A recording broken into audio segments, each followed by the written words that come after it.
Hi, this is Aaron from Classic Vacuum with a helpful tip on how to set the height adjustment on your sweeper. A lot of people believe that the better the lines you see in your carpet, the better the vacuum sweeps, but that's not always the case. Typically the best vacuuming happens on the highest setting. The brushes make good contact with the floor.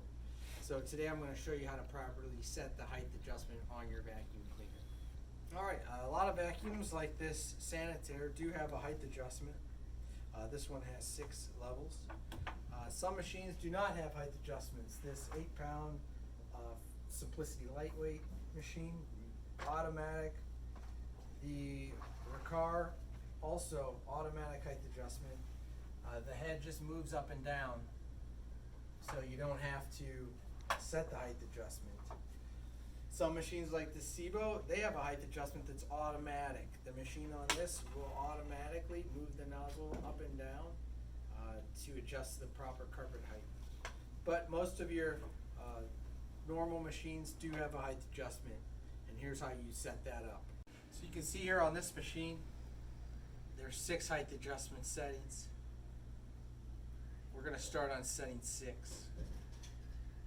Basically what I'm going to do is I'm going to tip the handle back, and I'm going to start the machine, and I'm going to click it down one setting at a time until I hear or feel the brushes touching the floor. So you can see here there are 6 settings on the nozzle. We're going to start at the highest setting, setting 6, and what we'll do is we'll tip the handle back. We'll just click down one setting at a time until you can hear or feel the brushes contacting the floor. So I'm going to turn on the power.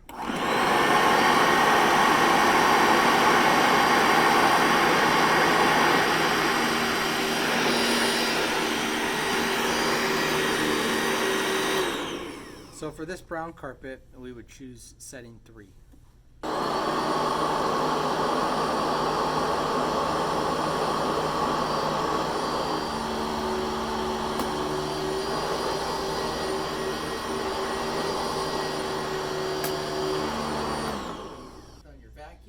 And if you want to call us or bring your machine in, we're happy to demonstrate or explain over the phone how best to set the height on your specific model for your specific carpet. Thank you guys and have a good day.